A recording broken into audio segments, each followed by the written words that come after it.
Hold on. This is why you can't be friends with peacocks. Something I had sitting in my arsenal here. Let me get this straight. You guys, for those who are just joining us, I spent hundreds of dollars buying us Beats headphones because we're potting on a budget. And because of Jeffrey's high ceilings, we could not hear him. And I said, damn, next week I might have to get us some microphones. Jeffrey says, hold on, and then shows up with a Wendy Williams microphone. Because you know what? I was doing some cleaning this weekend, and I literally realized I had this in one of my boxes from when I just moved, but I didn't know if it didn't have the attachments, and I literally just...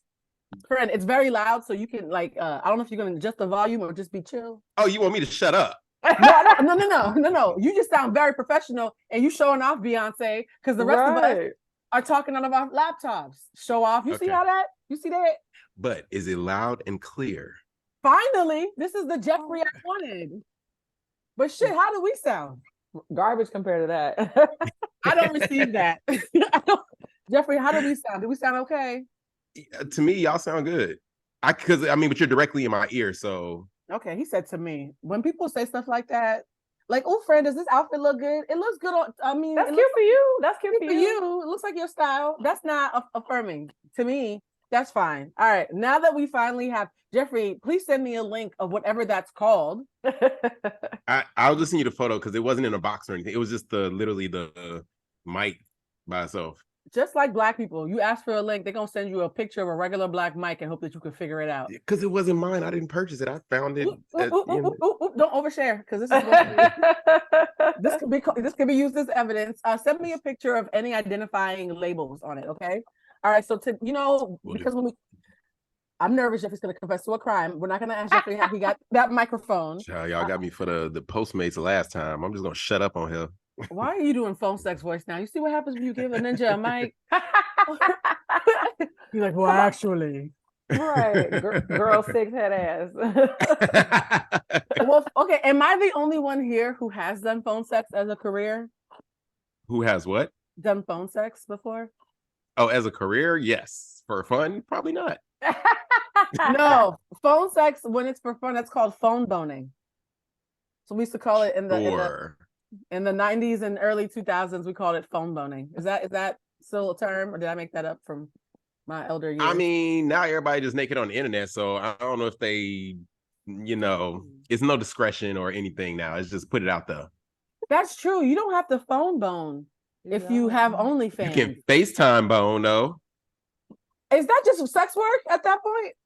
It's just sex work. Yeah. Maybe. By the way, back when I was younger, my younger hoe days, boning was my favorite slang term for sex. I just thought it really got the job done. What was your favorite term for sex when you were younger? Or now, nasty? I like boning too. Yeah. Bone session. Did you hear this man? I said slang, and this man looked into his expensive microphone and said fucking. I like to get right to the point. We ain't got to do all this pretense. That right there is girl math versus boy math. Leave a little mystery, okay? First of all, boning is an aggressive word. That's a very aggressive word. It's vernacular foreplay. Let's just get to it. Jeff hates foreplay, clearly. I don't hate it, but sometimes I want to know, what are we here for? I agree with that. When I lost my virginity, it was I told you this before, Jeffrey, the other night when I was at your house. It was a Sunday before church.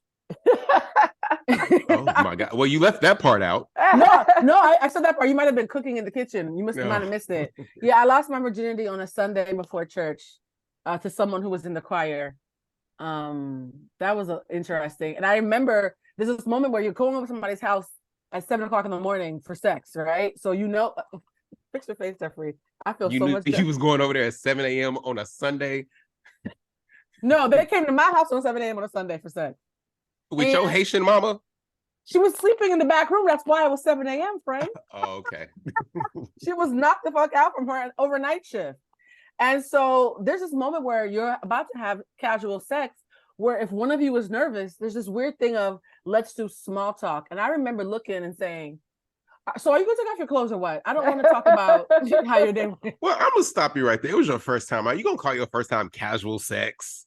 Yes. That sounds like my first time was casual sex because I had been engaged and had told my fiance I was waiting for marriage, and then realized I just didn't like him. And so, so after we broke up, I was like, no, I need to have sex. I wasted 1.5 years on somebody that I didn't sleep with, and I just need to get it out the way. Oh, is that? How was your first times, guys? What was your first time like? I'm guessing it was not before church. It's fine. It was definitely not before church. I don't remember the exact day of the week. It's funny. I was actually, this is so random that you brought this up. I was just Saturday having this conversation with someone about first time. She was telling me her first time. I was telling her mine. I had the fortunate benefit of my first time being amazing in every way, shape, form, and fashion possible. I still remember to this day, like, my first time was great. Lulu, Jeff thinks he's Beyonce this entire episode because I had damn mic. Ever since he got that mic, yeah. He keeps waving it in our face. I can't help the facts. Are you holding it? Are you holding the mic? I am, yeah. Because I don't have a... Listen, we real nigga rigged over here, so... Look, it's either me hold the laptop or me hold the mic. Damn. Okay, it's a house of cards that's gonna fall. If one thing is, it's gonna come tumbling down. Well, since we're sharing, my laptop is standing on 3 shoeboxes, so it's okay. We're making it work. Lulu, how'd you lose your virginity? Since Jeff wants to talk about fairy tales. Well, I was also trying to get it over with, but I was like, I wanted to not be casual. So I like literally was like, okay, let me find a boyfriend. Let me be with him for a little while and then we'll have sex. And then like after we did it, like I was just like, it wasn't bad. It was just kind of awkward. And also like, most women don't orgasm for a while, like unless you have been masturbating, which I was not doing. So most women are not orgasming their first time or even like their first 30 times because they just don't know how to get it done. So it was just kind of like, okay, well. 2 things. You went into it saying, let's get it over with. Number one, that set the mood, set the atmosphere. Well, when I say get it over with, I mean like it's just been like this looming thing. Like I didn't lose my virginity until I was like 21, and me too. I was just like. So I was just kind of like, okay, everyone's talking about it. All this is rigmarole. And I hated telling people I was a virgin because people never believed me. Yeah, same. I thought I was this huge hoe bag. And so I was like, I just want like to get past the mystique and like, the way people are talking about it. Like, really? Boys and girls, do you hear that? Jeffrey was 18. Me and Lulu were 21. We were all legal adults. We were all legal. I actually made the conscious decision to wait until I was 18 and then, also away in college, and then became a hoe, and then became to do all the things. And it's one of the things. It's like falling down the rabbit hole. It was like, oh, maybe if I'd had that let's get it over with or a bad experience, things might have been different. But were you in a relationship? Yeah, it was. Yep. First love, all of that stuff. That's cute. That's real cute. I had sex with my rebound, but it is what it is. Since we're talking about dating and sex, guys, I want to jump right into our first discussion topic for today. You guys, first of all, I apologize that we did not have an episode last week. I was fighting for my life. I was on the couch, face down, sick as a mug, and looked at my watch and it said 2 p.m. And I was like, there's no way in hell I'm going to be able to do this pod today. I texted Jeffrey and Lulu and said, I'm so sorry because I'm dying. You guys were very understanding. And there's a lot that's been happening since we last talked. The first thing that I know you've seen by now, Oyster Girl. Everybody and their mother. Oh, No, I'm just don't worry. Before you start complaining and saying, do we have to? We're already talking about it, Jeffrey. I will say this, for those who haven't heard about it, Oyster Girl is the girl who, in Atlanta, there's a place where you can get 12 oysters for $15. And so Sis got 48 oysters. There has been some heated debate around if her date was wrong or right for leaving when she got the oysters. I think that 48 oysters is a lot, but $60 is not. So $60 worth of oysters wouldn't have scared me off. 48 oysters would have. Then there's the Cheesecake Factory girl, who I'm gonna say be nice this episode. The Cheesecake Factory girl, in a beautiful dress from Rainbow or Shein or Zara or Temu. She by Sheree. It was not even She by Sheree. It was just shh. And she had purple lipstick and a green dress and got mad that a man allegedly tried to take her to Cheesecake Factory on a first date. I personally think that one was a skit. I don't think it was real, just because her and the man did a podcast interview right afterwards. And most men that I know, if you put them on social media and go viral for publicly humiliating them, they're not going to go on a podcast with you and kiki with you like your homegirls. So I think it might have been fake. But these two stories bring the question of, do you have any icks when it comes to dating that would make you want to ghost your partner at the table? Who wants to start first? I know Jeff probably got a bunch Lulu. of. I do, so that's why I'm gonna let Lulu go first, and I'm gonna try to retain these thoughts. Also, cheers, guys! You know, am I the only one with a cocktail? Oh yes, the drinks today. I'm drinking a probiotic soda because I'm on my health shit. What are you guys drinking? I am doing Jameson and ginger. Ooh. I have watermelon water. I like basically Jeffrey's is the bartender. Right. Cheers. Oh, that's refreshing. By the way, guys, I've put a napkin around the can because I recognize that people are watching us more than I realize, and nobody's paying for sponsorship. So if somebody would like me to reveal what's in this can, send me a check. All right, hit it, Lulu. I was gonna let Jeff because I need to think about it. I don't like off the top of my head. Probably the biggest ick for me is just like if you say that you're tall and you're not, because I'm a tall person. So it's just like, when I was on dating apps, men would get mad at you, like if you asked how tall they were. When she was on dating apps, because Lou got chose. But Lulu got a man. But so I stopped asking because I was like, is this like a rude question? But then I went on a date with a guy who said he was 6 feet tall. He happened to be like 5'9", 5'10", and I had heels on. So I'm like 6'1", and he's like 5'9". And so I'm like, this is why I asked. So I ended up putting on my profile, like, I'm 5'10". I'm going to ask you how tall you are. Because he was also like shocked, like, oh, it's a big old girl. Was this like a real date? Like, ooh, I might like this guy, or was this like just going out just because? It was like just going out just because, but still, like, it's still, he was visibly uncomfortable. I'm taller than men frequently, so it's not like a big deal for me. But he was just like uncomfortable and felt weird, and like even when he stood up, he was like, "Oh, way taller than I thought," and I'm just like, "Nigga, I'm like, this is why women ask, how tall are you?" Like, you would lie and say that. I'm like, I'm 5'10". These lies be coming out immediately. So I'm only 5'8.5", and I be feeling like I gotta make sure people aren't lying to me. So I can't even imagine being 2 inches taller than that. Because you're above 5'7". Women 5'7" and taller are tall. And then wearing heels, you know, that's gonna bring you up to at least, if not 5'10", 5'11", above 6 feet. See, I disagree with that. I've always felt that average women are 5'6" and below. Tall 5'4". women, okay, 5'4". Hey, Brandy. If you want, and below. I think that tall women are 5'9" and up. I think 5'7" to 5'8", you just there. Because I'm 5'8.5", and I'm not tall or short. I'm kind of just here. That's like, Lou, that's like men that say they're 5'10". That is not a real height. It's not a real height. It's not a real height. True. A real height for a man. It's not.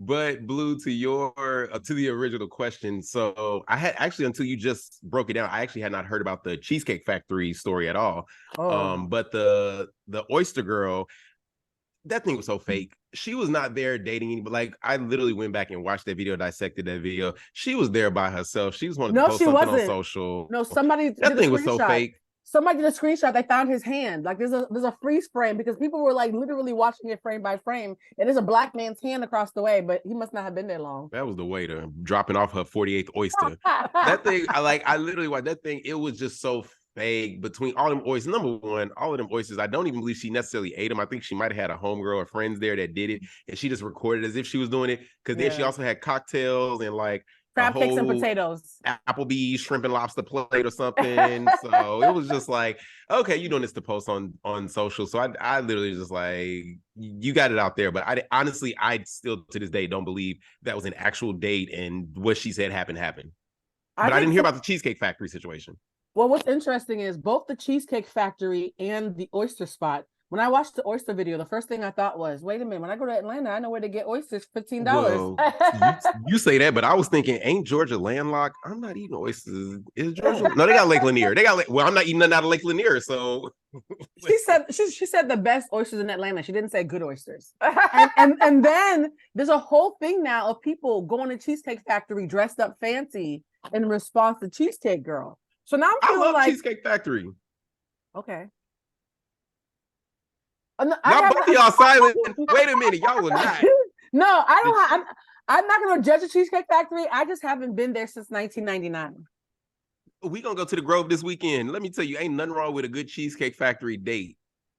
The Cheesecake Factory is good. Not everything in that Bible, but certain things are good. It's like 80 pages of carbs and sugar. You got to know what you got to get. Yeah, I'm overwhelmed by it. It's not that I'm judging it. It overwhelms me. Ah, okay. Well, that's different. I mean, now would I go there for a first date? No, I'm not going to take you for a first date. But if we casually just like, oh, let's go swing by the Cheesecake Factory. Hell yeah, let's go. It was a first date. But if I don't know you, I don't understand why women want these men to spend like all this money, and I don't even know you from a can of paint. You know what I mean? So I get why men just be like, hey, let's meet for coffee, or hey, let's meet for like a drink, and then we can see how it goes. Because what if she doesn't look like her pictures, or what if her pictures is 25 years old, or he just doesn't like her, or what if you don't like him? You want to be stuck at a dinner? You know what's interesting about that is my friend Jean, shout out to Jean. He and I were talking about relationships, and he said he doesn't agree with men who blame the women. He says what's happening is there was a bunch of broke ninjas, and broke as in the way they're acting, who were breadcrumbing girls and giving them the absolute least. And now women are so sick of getting the absolute least. In his words, this is coming from a man, not from me. They're overcompensating for how miserly men have been in the past. So they think that girls got so sick of eating, Krispy Kremes in parking lots and whatnot, that they're now going to the other extreme because they're tired of being fed scraps. And it was interesting hearing a man give that perspective. He's like, no, they're overcompensating for how badly they were treated previously. And I was like, that hasn't really been my testimony. So like, I've not personally experienced that, but that doesn't mean it doesn't happen, of course, obviously. But I feel like, and then also you could just get rid of somebody. Like, I think that people need to just stop talking to folks that don't like them. And they also don't like a lot of times women, even men, you're so worried about if they like you need to worry about, do you like them? Like, I'm gonna make him do this, that, and the other. I don't want to be at this place for 2 hours with this idiot. Like, isn't the first date to find out if you like them though? Isn't that the point of the date? Well, see, here's the thing. I absolutely hate first dates because nobody is showing up as themselves. This is your representative because it's a first date. You want to be cute. It's a small percentage. It's not a blanket statement for everybody, but most people try to show up and present this person that this other person that they met online or whatever is supposed to like. For me, Lou, you already know my first date, we going to the track, we going to Rainy Canyon. If you're lucky, I'm gonna cook for you. It's gonna be something comfortable. Labor? You make them do labor? You make them work We're gonna work out. No, we don't, because obviously I'm not, labor. I'm not. Well, first of all, we're not going out on the first date if we don't have mutual likes. And one of my big likes is fitness. Food and fitness are my two top things. So it's gonna be something active. We might go to Sky Zone. It might not be a workout. But it's gonna be something active. Because I just feel like when you see somebody specifically in like a workout or sweating mode, you are broken down at your most authentic self. You can't be cute when you got sweat dripping from here all the way down. Why don't you want people to be cute on a date? Because I want to know who you are. I'm not spending 3-4 dates to get to know the real you. I want to know that immediately, as best as I can immediately. I would find that incredibly invasive that you want to see me at my worst the first time I'm hanging out with you. Why? No, it's not your worst. It's at you. It's at your best, actually, because it's you being you. Yeah, that's true. To me, there's something about that for me that would feel invasive, because for me, working out, by the way, I've only been working out for like 5 months now. It's very much my me time. I actually don't want to work out with somebody I just met, because it's a time where it's like a part of like my mental health, right? Like it's my Zen time. Also, sometimes when you're going on dates and you've had a hard week, you want to do something that feels like pampering. And not everybody finds working out pampering. And like I said, I mean, it might be a day I might cook for you. I have done that where I have, several courses, but you're still gonna be showing up I'm gonna tell you to show up in your sweatpants. Don't get dressed to the nine, like get comfortable. But also that goes back to compatibility. Like if we're talking and I'm like, oh, hey, let's first date, let's go to Runyon Canyon or let's go to this CrossFit class. And you're like, oh, I don't like that, this and that. I'm not going to go out with you because, oh, we're not compatible. I like to work out with somebody. So it wouldn't even get to a date. I think we're not compatible might be a little harsh because I wouldn't mind that for a third or fourth date. It's not that I wouldn't do it. I think it's too intimate. So if somebody, but we're not compatible because I don't think it's too intimate. So we wouldn't be compatible. I don't think to me, compatibility doesn't mean that we have a copy and paste of all the same ideas. It means that we can find a reasonable middle ground where everybody gets a little bit of what they like. But it's two things. Because see, Blue, where you wouldn't like that, I could ask out Lou and I'd be like, Lou, let's go to the track. And Lou, I'm gonna guess you can answer yes or no, but I feel like Lou would be like, let's meet at the track. But see, to me that feels, and I think that's part of the problem with dating. We mistake like having like activities for compatibility. Lou might love to go work out with you to Runyon Canyon, but not be able to have a strong conversation with you about her feelings and not have similar hopes and dreams for what she wants for a relationship. Well, for me, that's what we'll get to. But what I'm saying is, in a relationship, to me, and this is what happens in LA a lot.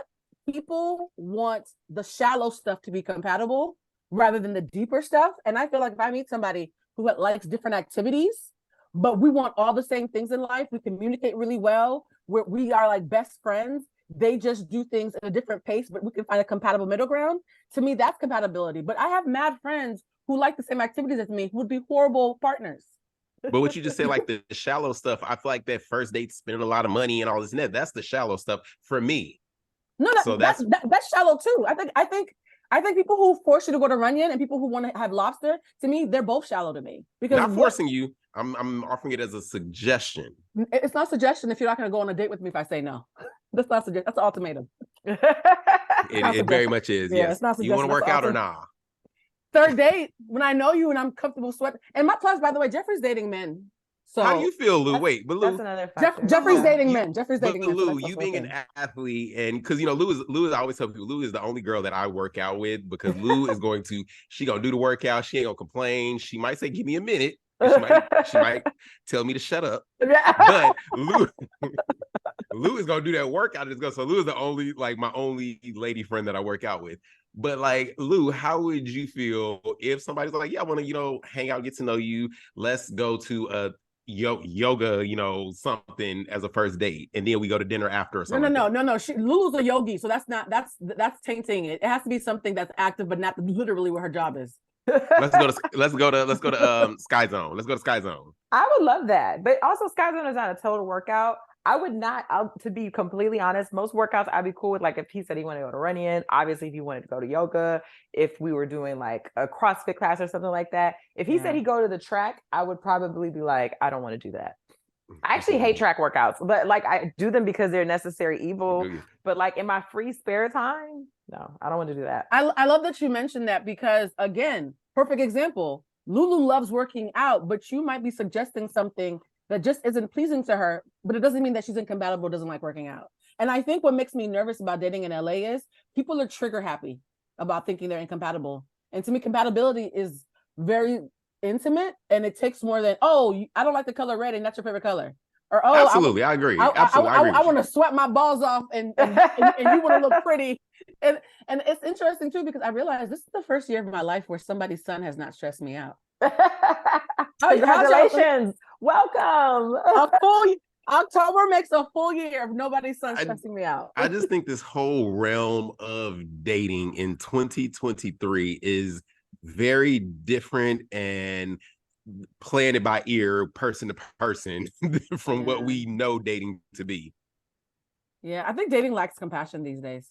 I think it absolutely lacks compassion and empathy. And like, so people want to be so rigid about these rules and specific things when there's so much gray, like there's so much gray area.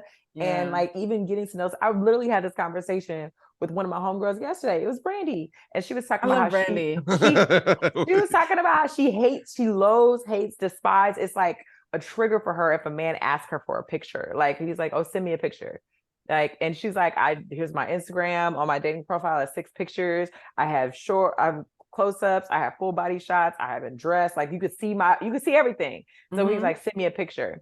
So that doesn't trigger me at all. And so I was telling her, I'm like, well, why don't you just tell him, "Hey, I don't really like I don't really want to send a bunch of pictures. Like, you have access to my Instagram. You've seen 6 pictures. If you want to see me, ask me out. Like, and we can see each other in person.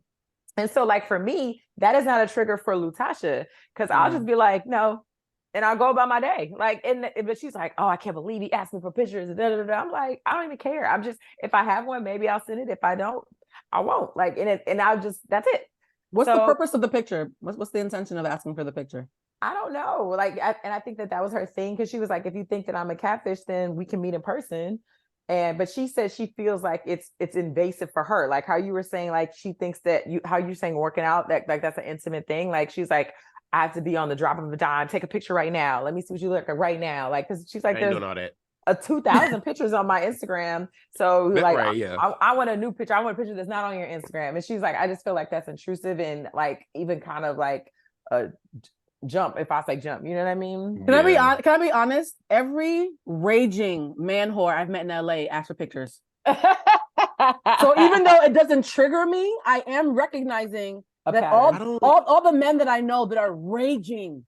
See, I don't understand. Unless you only have one photo, unless you have like one photo on your dating profile, I don't understand it. Especially if, like Lutasha, as you just said, like if you navigated me to your social media where I can clearly see you, a lot of you, and all of you, then I don't understand the need to ask someone for more photos via text message, unless you're asking for nudes. That's a whole different thing. That's the thing. I think the fuckboys ask for it because they're grooming you to get in the habit of sending them stuff so that they can slowly but surely ask you for more explicit types of photos.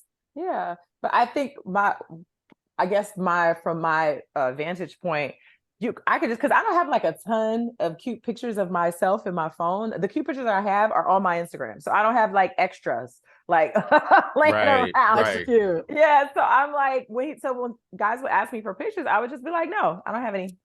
And I want you to send me pictures of your food. I want to see what you eating. Let me see. Let me see what them oysters look like. Right. I'm like, take one right now. And I'll just be like, no. And then I'm like, but I'm not like offended by it, you know? But that's the grooming. That's the grooming. Take one right now. Okay, aim lower. And next thing you know, you get your legs in the air with a camera. No, but the point I'm trying to make is like, I think that I have zero problem with saying no. Zero. Like, I don't. We know this. I just be like, no. And then I'm like, okay, if you don't want to talk to me no more, oh well. Like, and also I love to get shit like that out the way. Like, I don't really like, I remember I went on a date with this guy and I was like 10 minutes late.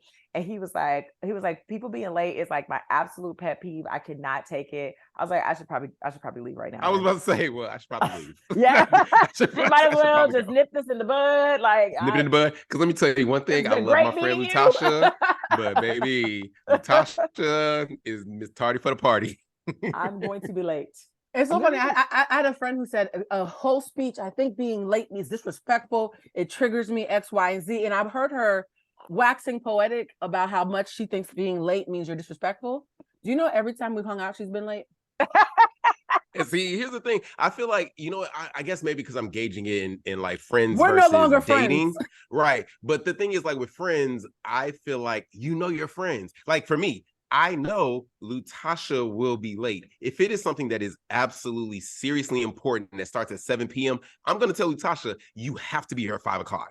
You have to be, because I know she ain't gonna get there till 7. Whoa. No, I know my friend. Like, I know my friends, and I don't judge them. No, Jeffrey, 5 o'clock for 7 o'clock. That's not normal. That's not normal. But again, because Blue, you might be a 10-15 minuter.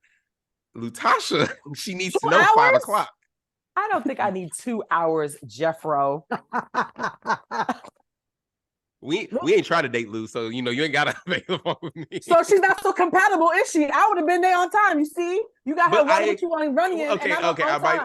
I might be dragging it a little bit, but the thing is, I'm saying, like, I know that Lutasha can be late. She also can be on time as well, but I know Lutasha can be late, and it doesn't bother me because this is my friend. I know who she is, and I accept her for who she is, and I'm fine. Like, I'm fine with it. I actually, when people say they're late, I respect it. For me, what bothered me about that friend was the fact that she made such a vocal stink about how disgusting and disrespectful it is to be late. And she was late every single time. So basically, she was disrespecting you. and we're not cool because I suspected she didn't respect. I was like, wait a minute now, bitch. I'm always late too, though. So that's also why I give people grace when they late, because I'm always late. Me too.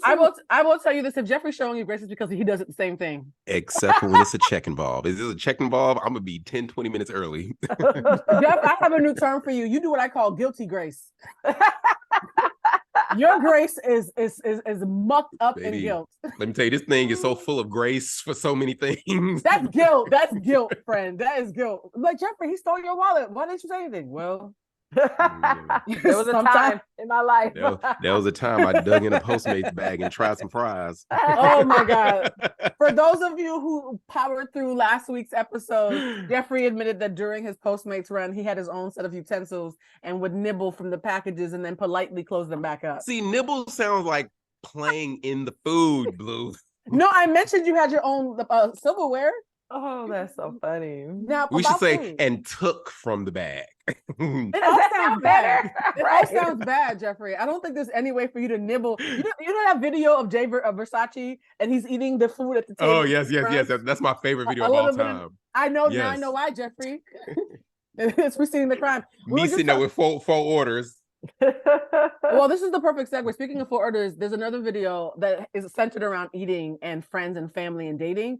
A group of people were at a birthday dinner and they went viral because a young man, yes, he was Black and he was very vocal, started screaming, "Nah, I'm not splitting the bill. I'm not splitting the bill."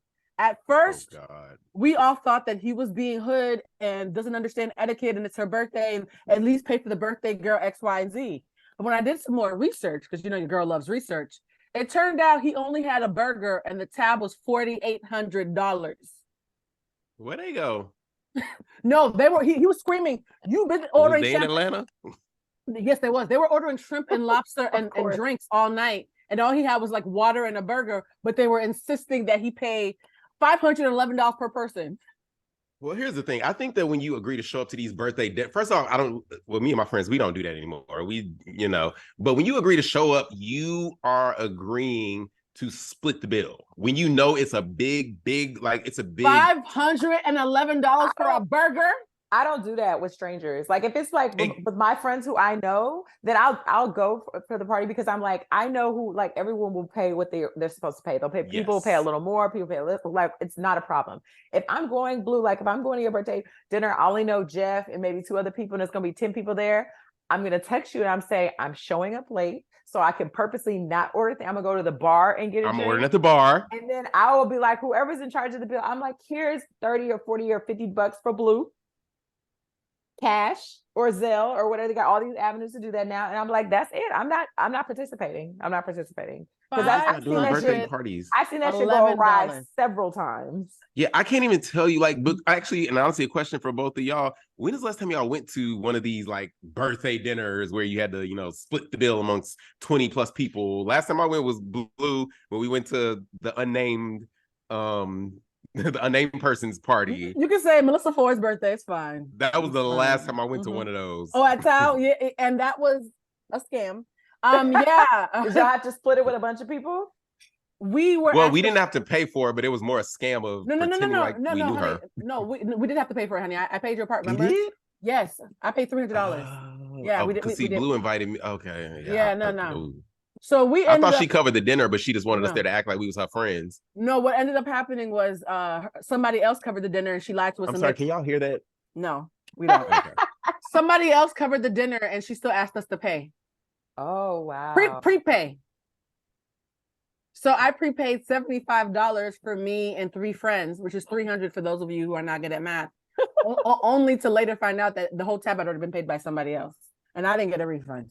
We had to pay for the videographer. Yeah. I will say this, birthday dinners for me, one thing I've learned to do, even when I know people, last weekend I was hanging out with a bunch of friends and one of my friends loved expensive bourbon. He drinks like, the bourbon he was drinking was $2,000 a bottle. Ooh. I know my life. I know my responsibilities.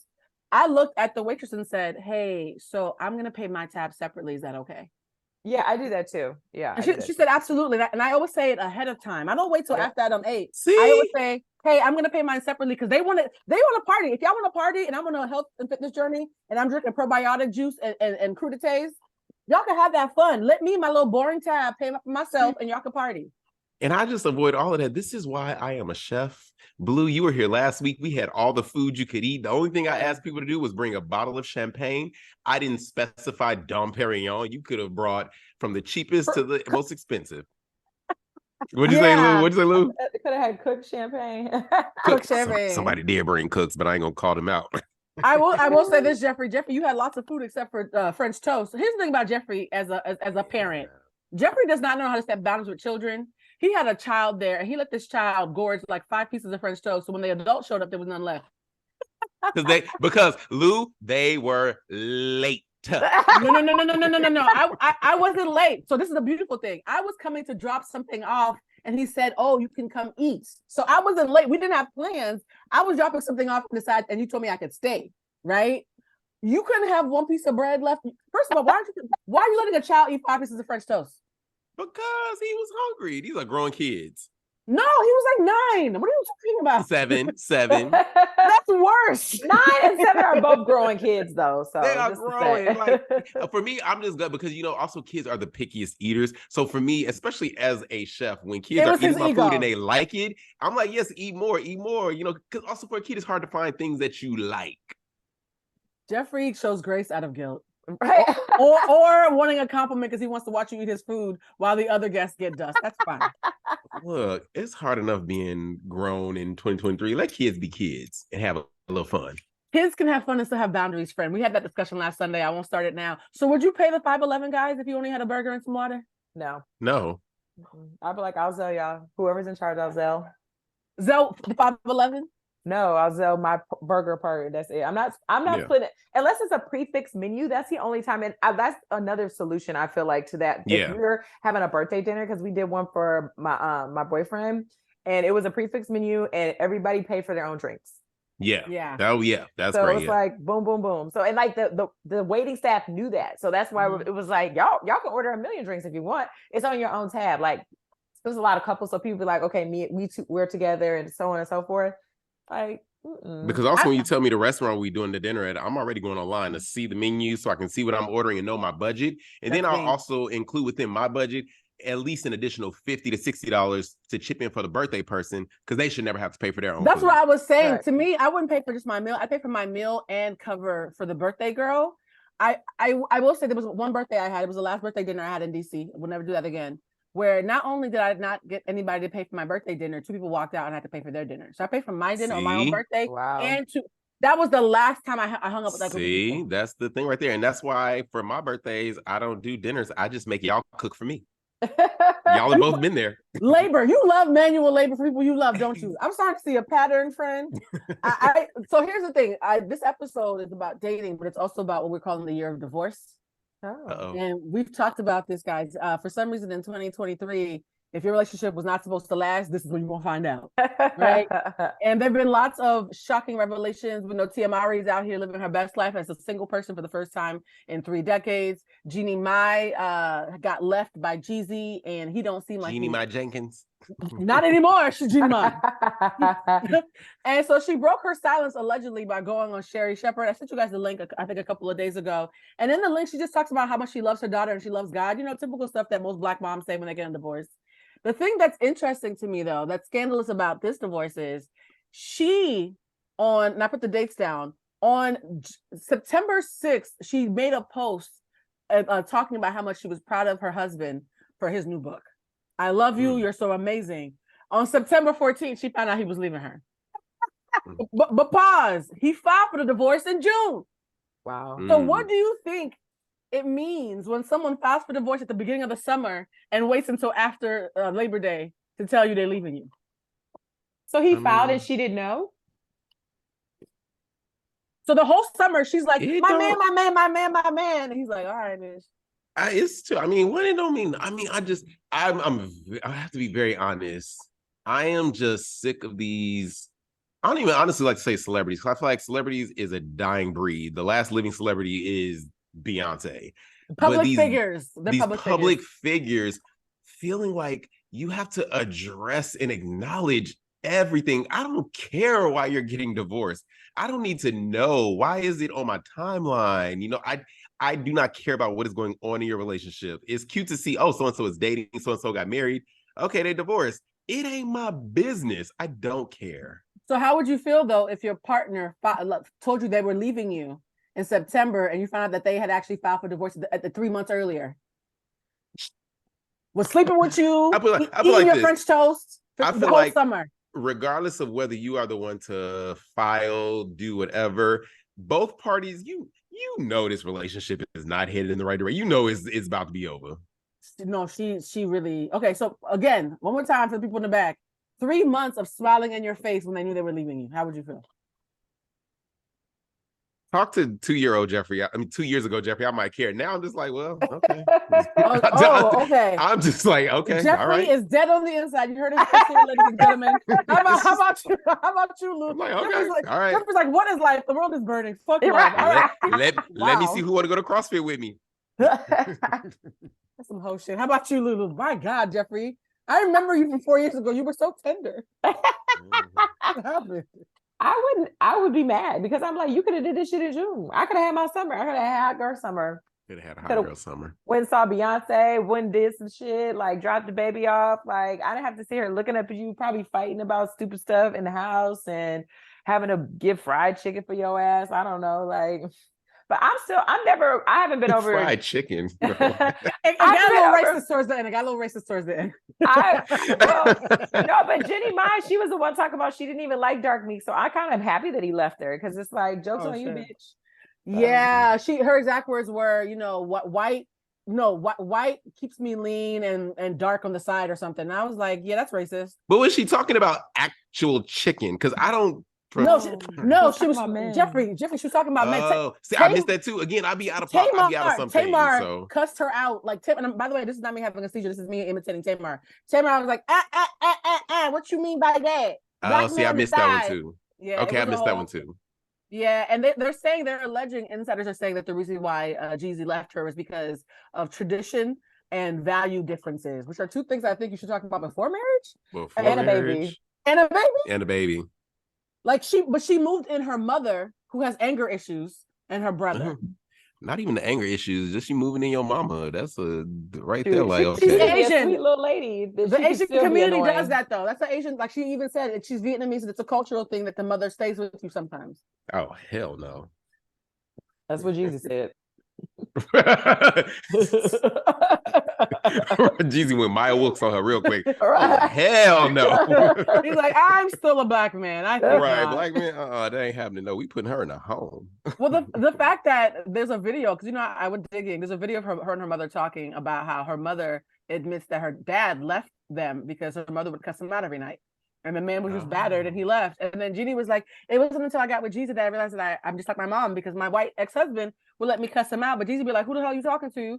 And I was like, oh, snap, I got to respect him. So my thing is, your mama cussing, you cussing, the baby running around in circles with a diaper on, your brother playing PlayStation in the back. That's Who's a brother? lot. Jeannie, my brother? She had a brother and her mama? Yes. This is all brand new information to me. Wait a minute. So Jeezy leaves his room, sees all these, no disrespect, Asian people who are yelling. Like they admit they have anger issues. They could be black as hell. Y'all, this is not open. No. I bring up the Asian because number one, they're using the culture card. And number two, when they're speaking another tongue, he doesn't know if they're talking about him. True. Because we all been to the manicure pedicure spot and we know they talking about us.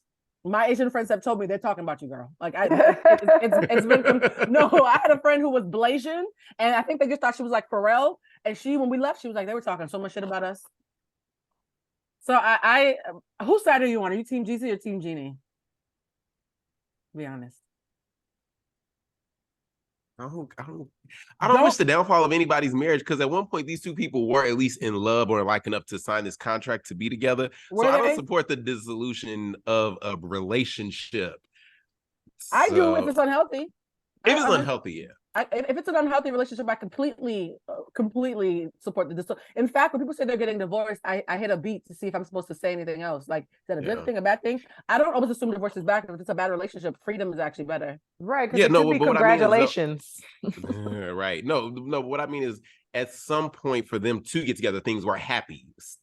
Things were good. At a certain point, it just all in the family made it turn a little more bad. The last cautionary tale about the story is Jeannie Mai said that she would never have children and she never wanted to get married again, and that she didn't believe in submission because she was a modern woman. For her to get Jeezy, she went on the air and said, I had a talk with God and decided that I believe in submitting to my husband. And I'm okay getting married and having children. And so people are saying you literally shapeshifted to be everything you said you would never do to get him. Is it a matter of you tried to trick him to get him, and then when you relax into your real self, he didn't want that? So have you guys ever been in a relationship where you shapeshifted to get somebody and was like, oh, Sherry, I keep this up? I personally have not, because it's too, but that would be exhausting. Like, yeah, what you see is what you get over here. Y'all are so gangsterly. I have shapeshifted. I have. Really? I almost converted to being Muslim for my first fiance. Oh, hell no. Wow. I'm sorry. There's nothing wrong with Muslims, guys. There's nothing wrong. It wasn't meant like that. I just meant like you were completely changing your beliefs. Like that's the oh hell no part. Not that the person is Muslim, because there is no prejudice over here against Muslim. You know why I'm laughing? I'm laughing because you said, like, you know when Kevin Hart was talking to Don Cheadle, and Don Cheadle was like, I'm 56, and he was like, damn. Yeah. And Don Cheadle was like, he's like, I'm sorry. That's exactly what Jeffrey was like, no, I didn't mean like that. There is no Muslim hate. It's just more about you changing your value system for another nigga. Yeah, I would have been in a hijab with my king raising our babies. And I had, you know what? Look at y'all scared to say something. You're like, bitch, we'll talk about this offline. Because all I was thinking is Blue waking up. Lou, what do the woke niggas be saying? Grand Rising. Yeah. Grand Rising, guys. Fuck out of here for Grand Rising. Every day, Blue's talking about Grand Rising. Grand Rising, my king. right. Hello, King Hakeem. Speaking of Grand Rising, you know who has been, in some people's eyes, weaponizing therapy speak is Jada Pinkett Smith. Since our last episode, she has made a lot of revelations, including that Tupac proposed to her. He also had alopecia. She's never met Will. Those kids aren't his. Them kids ain't his. What kids? Who got kids? I can see the one that was like, she was like, I actually am Tupac. So like, I'm sorry, Blue. I'm sorry. Now, for those of you who follow me, you know that I did a serious 70-minute deep dive on Jada, so I'm allowed to be foolish on the pod. Okay, I did my job as a journalist. What do y'all think about the fact that Will has recently come out during her book celebration to say he fully supports her? I think that there's a lot going on under the surface that we have no clue about, and I'm just like, it's just too much missing information.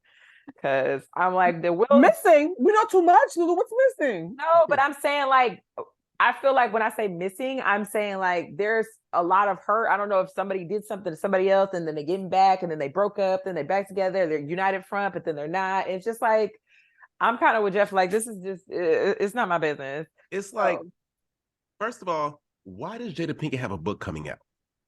Will had a book coming out last year. But Will Smith, but that's different. Will Smith is a book I want to read, a book that I own actually a book that this laptop is stacked on. Will Smith is a story that I want to read. No disrespect, but again, why does Jada have a memoir coming out? That's hate. That's hate. Not hate. I just think that she's an A-list star, Jeffrey. She's an A-list star. No. She is married to an A-list star. Jada Pinkett Smith. Wow. And it's no disrespect, it's real. Jada Pinkett is Black Hollywood famous, yes, but without being attached to Will, she would not be invited into these A-list doors. I'm sure her RSVPs are always, well, is Will coming? Okay, come on. That's the way she gets in, because also I think that Jada, we know A Different World, A Low Down Dirty Shame, Jason's Lyric, you can go down all of her list. Everything has been black, and we love Jada for that. Will Smith is black, but also crossed over. Jada Pinkett has never had the amount of success that she has had attached to Will Smith until she got Red Table Talk. Red Table Talk, she still needed Will on there a couple of times to, help out. That's canceled. And now Jada is just, I feel Jada is like, I need something for myself. And Will being possibly being the gracious guy that he is, because Will is Will Smith. He's like, girl, go ahead. Okay, go ahead. Do what you're gonna do. And she's telling all of this to bring attention to her when, even though she's the one doing interviews, all everybody thinking about is what does Will think? Where's Will at? What is Will saying? It's always tied back to Will Smith because Jada Pinkett does not stand famously on her own in the way that Will does. Well, Jada Pinkett was in The Matrix, which is not Black, and very mainstream and very A-list. And she had a show called Hawthorne. And she is the most forgotten of the Matrix actors. I understand. I'm just gonna say that I know a lot of A-list people who would disagree with you, who consider her A-list. So I just want to say that for the record, that she is considered A-list. White people literally consider her A-list. In fact, when the Kardashians, it doesn't matter the why. Like, most people are famous for no reason. The why, if we were doing the why game, nobody's famous then, right? If Kim had never laid in her back, then she's not famous either. It's a slippery slope because everybody's famous for questionable reasons, right? At least she's married the man. When the Kardashians were picking on Jordan Woods, the only person powerful enough to get Kris Jenner to stand down was Will and Jada as a unit. So I don't agree that they're not A-list. They're actually very A-list, right? I will say, though, today I had lunch with someone who is friends. Will Smith? With somebody one step removed, with someone who is cool with that camp and is actively talking to him, right? Like, mention him, name dropped him like 5 times during lunch. And during the conversation, we were talking about how difficult it is to be someone who's hearing things behind the scenes, like the real world that Lulu's saying is missing, and how tricky it is to talk about it publicly because the public version, to your point, Lulu, and even to your point, Jeffrey, really is mired in all this secrecy and telling you one piece but not telling you the other.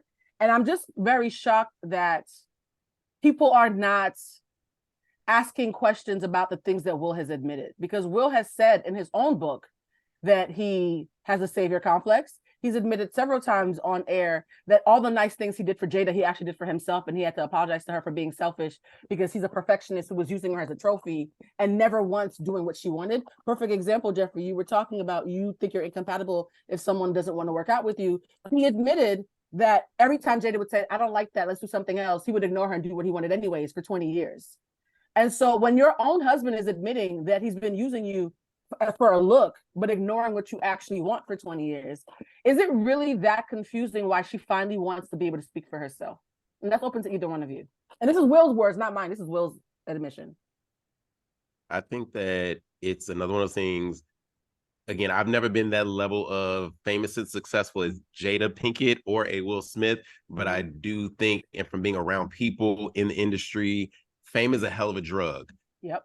Until you have been that famous, and Jada Pinkett was that famous in the 90s, her and Will were that famous equally until 1995 when Independence Day came out, and that pushed Will Bad to Boys. But before Bad Boys was Independence Day, that pushed Will to a whole different sector that Jada never reached on her own. Married to Will Smith, yes, she's always Will Smith's wife. And again, Low Down Dirty Shame, it's in my top 10. I can quote it. Love Jada Pinkett, all of that. I've rewatched A Different World so many times. Listen, I love Jada Pinkett. But I do think that it is always this thing when you got two people that want to be number one in the house, when you got 2 Beyoncés living in the house, somebody's got to give. Somebody has to step back and be Kelly. And I just don't think Jada has ever been okay with saying, you know what, I am because Kelly is thriving and Kelly is living and loving her life. Jada is consistently wanting to be Beyonce, which is who Will is. And Will is like, well, Will ain't thinking about I'm trying to be Beyonce. Will is just existing and doing what he does. Jada is still trying to be that. No. Will is crippled by thinking about wanting to be Beyonce. I agree with you up until that point. Will is very, very, very intentional about wanting to be Beyonce. But not against his wife, maybe against other, peers and things in the acting and community, but not against his wife. Well, he admitted, he said, well, I'm going to point out, he said in the relationship, he was bulldozing her into doing things she didn't want for 20 years and being the Beyonce. But are we talking about like working out, us doing stuff, or getting married, public, she taking said, roles in movies and films and stuff? She said, I don't want to be married. I'm a free spirit. I don't mind us being in a relationship, but I don't want to get married. And she was literally like dragged, kicking and screaming down the aisle on New Year's Eve, 1997, and admits that he admits that he and her mother both apologized for pressuring her to get married. So imagine you're a wildflower like Cree Summer from a different world, right? You just want to be a wildflower, hang out with Tupac, go on little dates and have a cute little life in Baltimore and sometimes go to LA for a shoot. And this rich man in 95, the year that, to your point, he became big, says, my wife just left me on Valentine's Day. I want you. Let me know when you get to LA. You're a part of my world. You think you're just going to date. And then it begins 20 years of him constantly forcing you to do things you don't want to do, not based on your admittance, but him getting therapy and circling the block and saying, I'm so sorry. I didn't realize I was the world's nicest bully. So when Will has already admitted that he's been a bully to her, why are we still so determined not to give that any weight? That's why I'm saying, like, I didn't read Will's book, and I've heard, a lot about it, but obviously I don't know everything that was said. But I just feel like the way she's acting, there has to be more than just like, I'm just a crazy person who just wants to go on television and embarrass my husband. I was like, there just has to be more to it than that. And like, I think that, what Jeff was talking about, like, she's not as big of a star. I think there was decisions that were made for her to, like, now you're having kids, you're taking more of a backseat. You can't do as many projects because I'm leaving all the time. So it wasn't that she wasn't able, like, she couldn't have been. And then also, they've been married for so long. It's Will and Jada. Like, it's not like, I understand what you mean. Like, it's Will and she's famous because of Will. It's like they're a unit at this point. It's not like they've been married for like a year or two. They've been married over 20 years. Like, it's the whole thing. Like, it's an institution, like Jay-Z and Beyonce. And Jeffrey, I'm happy Jeffrey's here to voice these opinions, because Jeffrey, what you're saying is the popular opinion. I think it's just harder for me to recognize, and this is something maybe you guys can relate to. You're in a relationship with somebody with a big personality, and you don't even need to compete with them. You're cool being you. But then their big personality makes them bully you out of even being you. And I think that if Jada had been allowed, personally, from all the conversations I've had privately and the research I've done, I think if Will had let Jada be Jada and not been the world's friendliest bully, the way that he's now admitted to being, and not forced her to get married, not forced her to have kids, not forced her to do all these things. Because they've been on Red Table Talk several times, and he said, you kept telling me you didn't want to do it, and I made you do it. And one day he said, you cried for 45 days straight, and that's when I knew I had to stop bullying you. And she said, you missed a couple of days. It was way more than 45. So when your wife is crying every day for 3 months because you're forcing her to constantly do things that she doesn't want to do, while America and people like you think he's the world's nicest guy, at some point, I don't think it's odd that the wife is going to be like, I tried to be nice and you just got worse. I'm fucking tired. And I've been in a relationship like that where I was the Jada, and the Will didn't ever listen to me. The ego just got bigger and bigger until I had to start cussing people out. Has that happened to either one of you when you've been in a relationship? Why she gotta drag Tupac into it? Because that's her soulmate. She loved him. Again, even with the books and the revelations, both of their books, the revelations, when Will was touring for his book, when Jada's now been touring for her book, these books, they have final edits and approvals and what's saying. I always believe, listen, even whatever they put out there, whatever they say, we still don't know the full levity of what's going on when that door is closed and it is just the two of them. Regardless of what people say, again, right there in the camp, those people that are their business managers, close friends or whatever, even if they know, they was fighting over this and that, nobody knows actually what is going on in that household except for those two people. When those doors are closed, cameras are gone, paparazzi ain't there, only those people know. And Jada gives me a very strong personality. She's a Virgo. And the thing is, they were going to different houses. So it wasn't like they were having pillow talk. She went to his house and he went to his. Like, they weren't even living. That's the thing that's so interesting is, I'm choosing my words carefully, guys, because I can't afford to get sued. Nobody who's around them was surprised by anything that's being revealed. And she has been a single woman in action, in real life, for 7 years now. And so I think part of the reason why the public is so annoyed is they're annoyed with her as if she's a disloyal wife and not a woman who's been single for 7 years. Me personally, I agree. I don't personally think that. It's super heightened because of what happened at the Oscars. And that was Will. That wasn't her. That was Will. Yeah, but it's definitely what happened at the Oscars. That's why it's like, wait, whoa, let's piece this puzzle together, because it's a couple of missing pieces. But do you see what you just said, though? Will had an outburst and bitch slapped somebody, and all the focus is still on Jada. And I really want us to be honest about that. If Jada, the focus ain't on Jada, it's on Will. No. I'm telling you that now that the dust is cleared, the ire, the disdain, the eye roll. I'm on Twitter 24/7. it's all towards Jada. Poor Will. Will walked I up, agree. Yeah. bitch slapped the man and said, keep my wife's fucking name out your mouth, even though she hadn't been your wife for 6 years. And all the annoyance is going to Jada. And at some point, we're going to have to admit that there's something problematic about that. I think it's because, for me, it's because I'm just like, this ain't my business. Like, just why my eye roll is to Jada, because it's like, feel exactly the way you feel exactly how you want to feel, but what you're doing, you're inviting more scrutiny into, because unfortunately, once you let the public in, that just don't help a relationship. They've been dragging her ever since August Alsina. Like, if she hasn't said anything, they've literally been dragging this lady for years at this point. And so she's finally like, fuck it. Like, we ain't been married for like 6 years. Y'all motherfuckers talking about, oh, Jada, this put me on Future's face and all this kind of shit. Like, it's not even like that. And I feel like she probably just got fed up. And I'm like, I've been getting bullied for 20 years of my marriage. Everybody out here thinks that Will is the best guy ever, and I'm just like, I'm Future, and it's bullshit.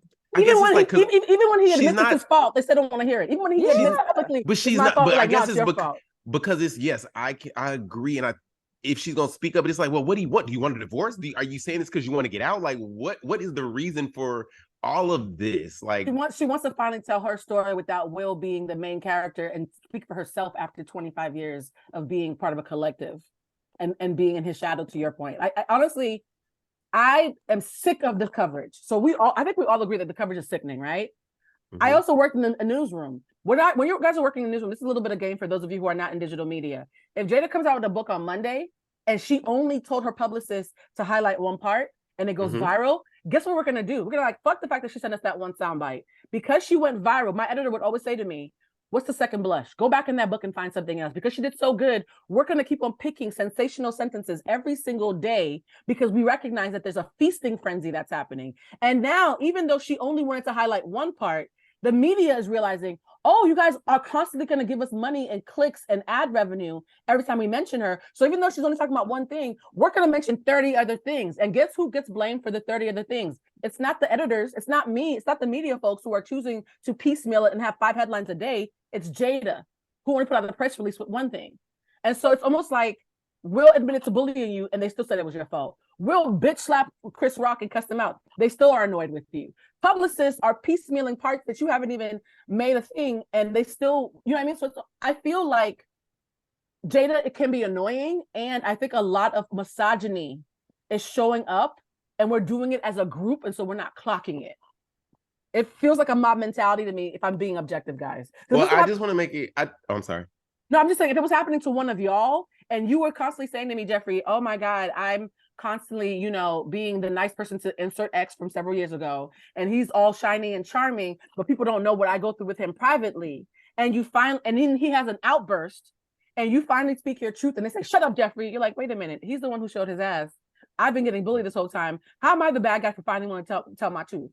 I think a part of me is wondering too, though. I don't anything that I'm saying, regardless of my personal feeling, I don't want to feel like I'm saying I'm silencing Jada or she should not, I'm not saying that. But also I'm like, have you said this to him before you're coming to the public and saying all of this to us, these people who don't live in your house, these people who ain't got nothing to do with your relationship?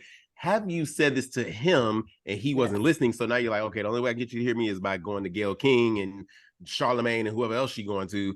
Or was it just like, I'm just finna say it and he gonna find out with the rest of y'all how I'm feeling and what's going on? I will break the fourth wall. Every single thing that has come out in that book, he was aware of it and they had conversations. Nothing has been done behind Will's back, which is why he came out and said he supports the book. And we're still dragging her. He can't. I feel like, honestly, I really feel like he can't say, oh, I don't support that shit. She ain't never said that to me. I feel like he is in a place where he has to agree with her. Like, do you see how quick you flip that to sympathize to the man who already admitted being a bully? Do you see how quick that happened, Lulu?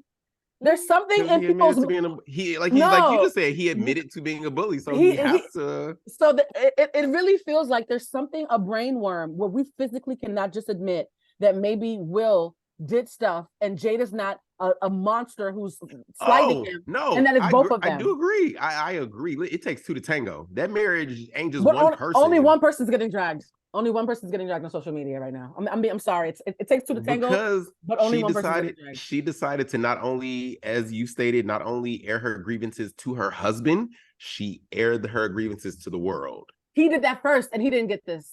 So every argument about Jada, Will did it first and didn't get no smoke. What did he do first? His book came out November 2021, where he admitted wanting to kill his father, and he admitted to a whole bunch but not his wife. Let me finish.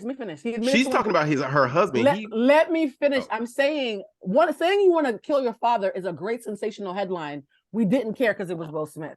Jada just says, "Oh man, Tupac had alopecia. Here comes this fucking bitch."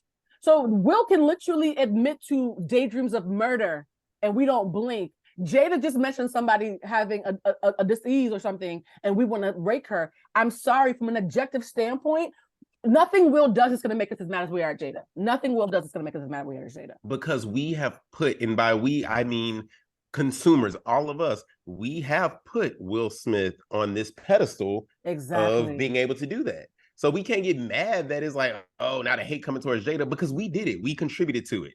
We contributed to, all three of us right here at some point in our lives, watching the Fresh Prince, watching whatever. And he might not be a hardcore Will Smith stan or fan or something, but in some small, tiny percentage, we have all contributed to Will Smith being this angel that he is. In some small, even in the smallest way, we have all done that. Even if it was like, well, Chris Rock deserved it or something, whatever it was, we have all contributed to putting Will Smith in this place where he is, quote unquote, untouchable.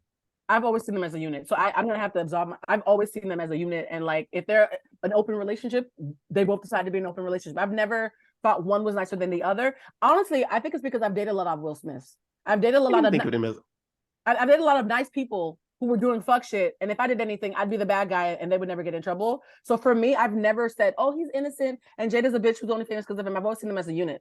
Lulu, you have any last words? I'm sorry, Lou.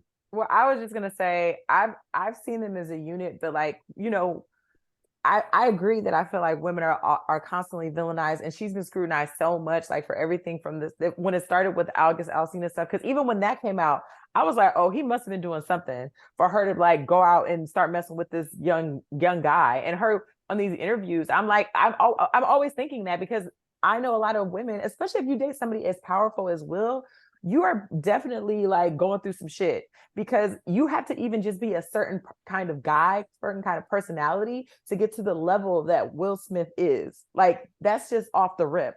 So if she's been being quiet like all this time, I just can't imagine. I can't even wrap my head around her being like this horrible, horrible person. He could just get another Jada. He could just find another girl and call her Jada, and it would be done, and they could get a divorce and he could walk away. But like, this is clearly like a thing. It's a whole machine. It's not just, so like, that's why I've always sympathized with her. Cause like when she was coming out, I'm like, dang, she's really pissing him. There's a lot of stuff that we don't know about that was going on with their marriage for decades that nobody says. And so like, I've always sympathized with Jada, because I feel like women do that frequently, especially when they date like super, successful, like charismatic, nice guys, fun loving, always the joke, handsome, like cavalier. Like when you're dating somebody like that, those be the worst ones. and nobody takes your side. Nobody ever takes your side. Yeah, and I don't think that I didn't villainize Jada when the August Alsina thing came out, because it wasn't her to open up. It was August. I didn't villainize Will. The or men Jada keep acting up, and Jada keeps catching strays. The men keep acting August. Up. It was August Alsina that came out and said that shit. So if anything, that's when they should have definitely been a unit and dug a hole for him. What's interesting to me, and I'm gonna pause after this because we need to take a bathroom break for Jeff. Thank you for that text thread. Is listen to what happened, guys. August Alsina ran his mouth. Chris Rock went and did a set talking about how an actress like scorned him in the 90s and he never got over it. We later found out it was Jada, and was calling her, allegedly, according to her, every time he would hear that there was like a rumor that her and Will broke up, he'd be like, hey, you ready to go on a date? And so you have Chris Rock, who won't take no for an answer, August Alsina, who's a bitter baby making songs and doing Angela Yee interviews, and Will Smith is smacking the fuck out of people in public during the Oscars, and the villain is Jada. And I think, if we're being honest, that is off. I don't think she's innocent. And she annoys me sometimes with the things that are sensationalized, because you're right, fame is a hell of a drug. I do think, though, if they were saying, damn, Will and Jada are on some fuck shit, I wouldn't have anything to say. The fact that we're putting it all on Jada when it's been the men showing their asses, that's what I have a problem with. Because it's the messaging. Jada, like again, Will has again in his book and all this stuff said, he was the I don't bully. think it's just, yeah, I don't think it's just Said, the messaging. I think it's misogyny. Said he was the bully, but it's kind of like Jada is going into detail. I think that's what it is. Like, ooh, she went into detail. You got to shoot the messenger. That's typically what happens. Shoot the messenger. And she's just the messenger, but typically most people shoot the messenger. Jada is actually saying, I'm gonna tell y'all what happened. And it's just like, because unfortunately, we know how hard it was, especially in the 90s, being a Black celebrity, being accepted by all peers, not just Black peers, but all peers in this industry. And so us as Black people did look at them as this almost like Harry and what's the Meghan and Harry, girl from Suits, Meghan and Harry. We looked at them as our Black royal couple, like Will and Jada. Even Alicia Keys put them in, a song like next to Claire and Cliff Huxtable. Like that's what we looked at them as. So to actually see, it ain't actually as pretty as we thought it was. It's just like, and it just sounds like majority of us finding out it ain't as pretty as we thought it was. It's coming out of her lips. It's like shoot the messenger as opposed to shoot the unit. It was August. It was August. It was August, and we're still blaming her. I'm sorry. It was August, and we're blaming her. And I also one more thing, but I know we're trying to get let Jeff go to tinkle, but like we're gonna finish. Come on, we'll work through it. Okay. I kind of like the idea that they even like all this shit kind of happened because I feel like people's marriages, it'd be a lot of shit going on, even just for regular folks. And even if something looks good, and that also doesn't mean that it's bad, like because people go through things like even that August Alsina thing, they're like, we dealt with this shit like 5 years ago or whenever the fuck it happened, and we're done. Y'all just now finding out about it. So they went through this whole thing and everything happened, everything's cleared up, everything's squashed, we moving on with life, and this motherfucker needs some money, so he just gonna go out and start running his goddamn mouth. So I think that like it humanized them and their relationship. So because like a lot of people, and that goes back, this is almost full circle with dating, because people have all these unrealistic expectations of how people are supposed to be and what kind of relationship they have, what kind of dates you're supposed to take them on, what restaurant it is, how many oysters, and all this kind of stuff. And it's just like, we're all just human, and we're kind of figuring it out. And these rigid rules is what's going to have your ass alone, which is okay if that's what you want to do. Because some people, I can attest to this. I've been in a bad relationship, and Blue, you could probably say the same thing. Being alone is way better than being in a bad relationship. And it's like that part. No, I'm just saying being alone in a relationship is worse than being single. And it's kind of like what you said. It's like a bad relationship. And prior to this social media age we lived in, we would have never known the details. It's hearing the details of it where it brings them down to feeling human and feeling like everybody else. But it's like, y'all supposed to be Will and Jada. Y'all supposed to be our, Meghan and Harry. But that's the thing, though. It's like, now y'all really are just regular. Like y'all are just regular people, as opposed to these celebrities that prior to social media, where you can now just be in everybody's business 24/7 and know everything going on. We didn't know these things behind closed doors. A lot of people, I agree with both of you. And here's the thing. I love James Baldwin. And one of the things James Baldwin told me is when you're telling an inconvenient truth that's not popular yet, don't worry if people disagree with you. It's going to age well. Hey, I know. I love my Baba. I love James Baldwin. I still want that picture, but it's fine. I think 20 years from now, when the documentaries come out, a lot of people are going to call me with apologies. Probably, yeah. Jada will definitely get apologies. I think a lot of people 20 years from now, when we're less emotional and less misogynistic and less of an angry mob that's blaming one woman for the actions of her and 3 other men, I think what I'm saying is not popular now, but I do believe it's going to age well. Because she's blamed for everything. She's blamed for everything. She's blamed, the Tupac thing, because he's not here to say, hey, I don't care if she told y'all I had alopecia. Like, it's one of, like, we have such high, again, Tupac is another person we have such high regard for. It's like, you can't say anything bad about Tupac, but if Tupac were still here with us present day and he's on Instagram every 10 seconds, feeling like he is, this person that we just know, we would probably have a lot of shit to say about Tupac nowadays. But he's not with us, so we hold him in a very high regard. And because Jada is talking, we always say don't speak ill of the dead, and she's not necessarily speaking ill, but she is disclosing something that he didn't necessarily disclose before passing. So it's kind of like, why are you telling his business? We didn't, and it's Tupac. I understand that. I understand. I will say this. I'm on the side of truth. And I think that, yes, normally Tupac's dead and can't defend himself. And he's a legend, that would normally work, right? Because you're a legend and you're dead, right? August Alsina is not a legend, and Will Smith is not dead. Well, And she's still. August Alsina is far from a legend. So we have a man who's not a legend and a man who's not dead, and she's still getting blamed for that. So I think the August Alsina, the biggest thing that I saw, and again, the biggest thing I saw with the August Alsina thing was that he, one, being so much younger, but also friends of Jaden. That's where I saw a lot of the Jada, what the fuck are you doing with this boy? Hate coming from, is because it wasn't like, oh, she was messing around with Brad Pitt, who was, a peer, same age, within that same age group or something like that, or just somebody much older. They would have still dragged him. Hey, yeah, men date 20-year-old people. They have ongoing jokes about Leonardo DiCaprio breaking up with women as soon as they turn 25.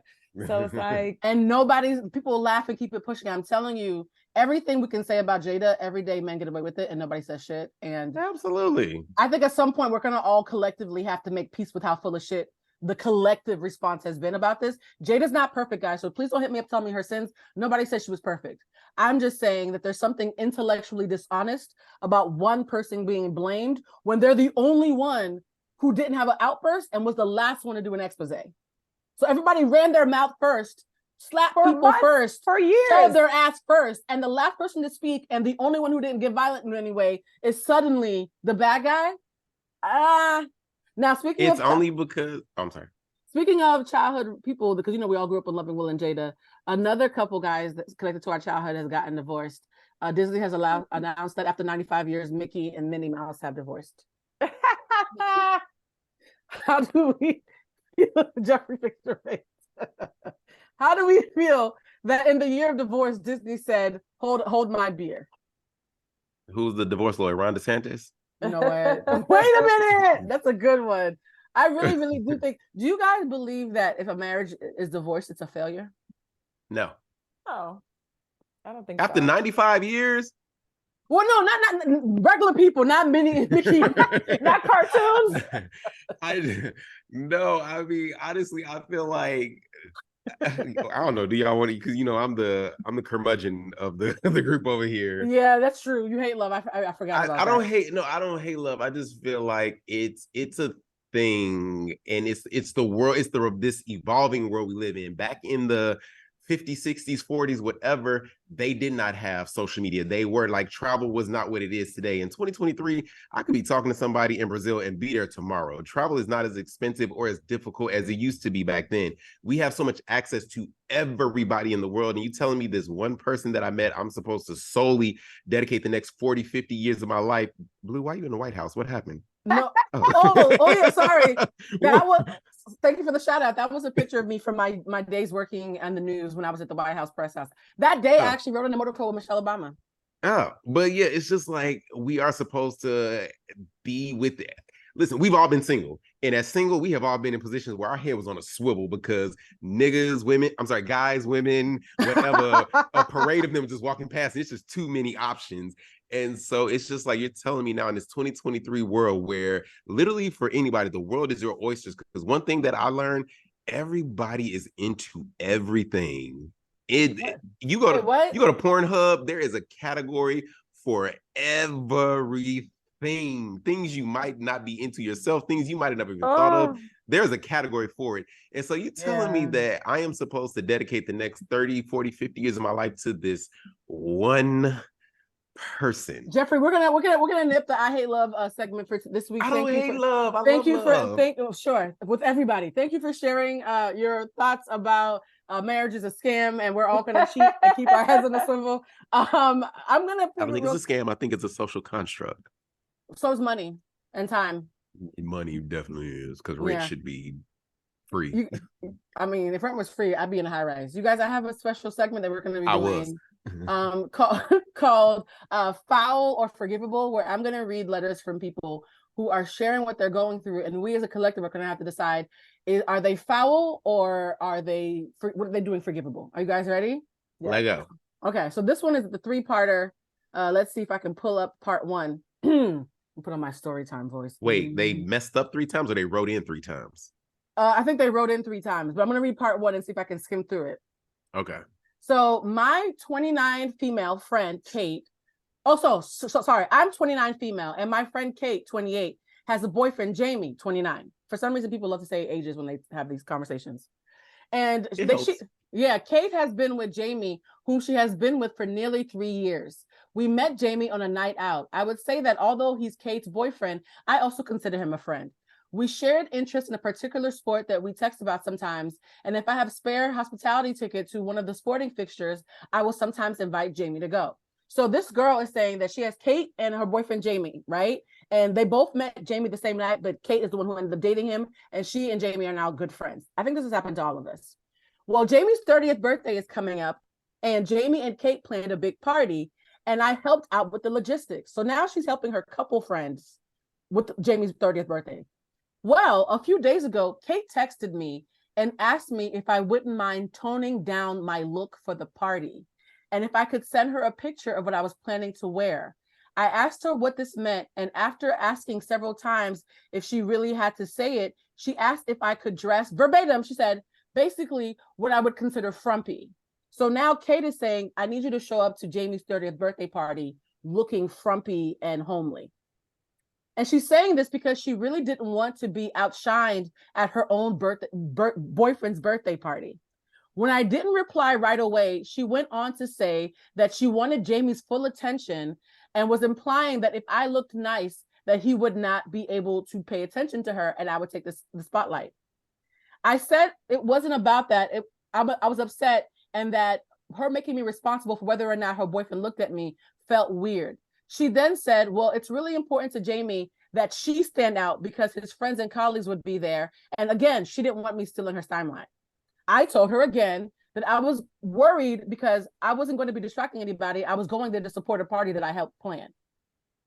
Now, what's ended up happening, guys, to paraphrase, is is asking, am I foul for not wanting to go to the party because she wants me to look bad so that she can look better in front of Jamie's friends and family? That's part one. What are you guys' thoughts about part one? Well, it's some malarkey, basically, because I'm like, you shouldn't be with anybody who would make you feel that way. Like, that's what I think. So, and what do you think? I feel like y'all are all in your 20s. Get messy in your 20s. Clean it up in your 30s. Just I would show up in a full red ball gown. Wait. I'm actually going to be flying in my chopper to this birthday party. So you would choose violence? You would choose violence? Yes, in my 20s, absolutely. But now in my evolved state, we wouldn't even be friends, actually. Okay, well, this is not I feel like this is not a conversation the three of us would have currently with any of our friends. So if your friend said, I need you to not look so good, you be looking too good and you're making me look bad, and this is my boyfriend's 30th birthday, can you make yourself look less good on his party? You would show up looking extra good to spite this person. I don't make you look bad. I'm styled by Pooja. Shout out to Pooja. Shout out to Pooja. So you're saying you would still show up looking stylish? I'm going to show up looking like me. I'm not going to go out of my way to, let me make sure I make you look bad. But if I'm dressing like me and me, you feel is outdoing you, then that is your insecurity. That's not mine. It would be different if I took that and I said, because y'all know me, I don't dress up like that. So if I heard that from somebody, then all of a sudden I show up in full Dolce & Gabbana Versace down or something, y'all know, Jeffrey, you doing that to be messy.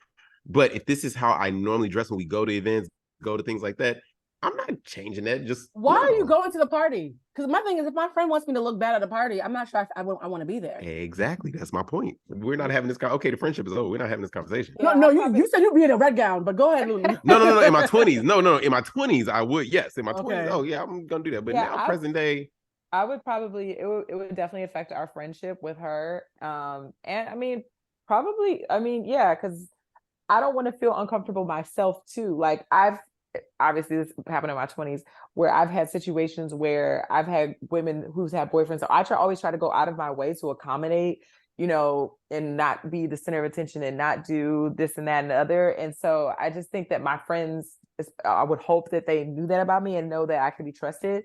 So if she's telling me like, no, I need you to turn down, like, I'm not going, because I'm like, is this toned down enough? Like, am I okay? Like, and she didn't just say tone down. She said verbatim, frumpy. Yeah. I need you to look bad. I ain't doing that. Put me on Instagram looking like grandpa. Get out of my face. Well, here's part 2, guys, because I was like, well, this is an easy question. Kate is a hater. She's not your friend. Stop talking to her. And mind you, though, her and Jamie are still friends. What would you tell Jamie? Because she's saying that this is Jamie's birthday party that she helped plan. And Jamie's the boyfriend, right? The boyfriend, Jamie, that's her good friend now. They hang out. They're good friends. What would you tell him about why you're not coming to his birthday party? Because your girl want me to look stupid. Yeah, I'll probably tell the truth. Yeah, I'm sorry. Again, maybe younger me would have had a much more elaborate lie or something creative. But me now, I'm like, listen, your girlfriend want me to look stupid. I'm not doing that. If me and him weren't friends, I probably wouldn't say anything. I wouldn't say anything at all. But since me and him are friends, I'd be like, oh yeah, she told me she wanted me to look frumpy, and I wasn't gonna do it. So yeah. Well, guys, I will say that you keep saying younger you. One thing I've learned is what you would have done in 29. There's somebody who's in their 50s who's relating to it now. Not everybody matures at the same rate, so I love that you've outgrown that. But there's some listeners who are much older than 29 who would be like, "Oh my God, I can totally relate to Kate. Don't be looking good at my boyfriend's birthday party." Well, I thought this was over until I clicked the link and realized there was a part 2, guys. Y'all want to hear part 2? Yes. Apparently 2 and 3. Well, I think I'm going to try to combine them. Jamie got upset that she wasn't coming, and she said, "I can't come because," to Lulu's point, and I think Jeff, you said the same thing. Your girl's acting weird.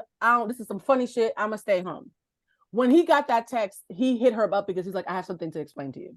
Y'all ready? Yeah. Jamie called and explained and said a couple months ago, while he and Kate were out with his friends, these are the same friends that I mentioned are not fond of Kate. So he has some friends that are not fond of Kate. And while he and his friend group who doesn't like her were hanging out, everybody got drunk. They were talking about how they met their boyfriends and girlfriends, and the story of how Jamie and Kate met came up. Apparently, according to the friends, during the telling of the story, Kate asked Jamie why he had decided to hit on her rather than me. And one of his friends joked and piped in that it was because he knew I was the hot one and he didn't have a shot with me. Wait, hold on, I'm confused. Kate is the one who was asked to look frumpy, or Kate is the girlfriend? The only woman's name is Kate, and that's the friend. So the person who's talking, Kate is the friend. Yeah. So the girl who's talking, we don't know her name. Kate is the only female name, and she's the one who said, "I need you to look bad." So Kate and Jamie, I wish they didn't have 2 lesbian names. Kate and Jamie are hanging out with his homeboys, and they're talking about how everybody met their partners. And his homeboy said, "Oh yeah, why didn't you X, Y, and Z pick on the hot one?" She was like, "Yeah, why didn't you hit on my friend? The girl who we're talking about, she's the hot one." And the friend said, "Oh, that's because Jamie told us that he thought your friend was out of his league. He only hit on you because he thought your friend, the one who's being asked to look frumpy, was too hot for him and you looked more accessible." When Kate heard this, she was shocked and asked Jamie if what his friends had said was true. And Jamie, who had way too much to drink, explained that it was true. I guess it only matters if the friend who was asked to look frumpy, if she back then or present day had a crush or would have wanted to date him. If she didn't, then let me finish. He said he did not notice me that night. He noticed me that night first, thought I was attractive just seeing me, and he said that he would never approach somebody as attractive as me, and that his friend was right. That's why he chose to date Kate instead.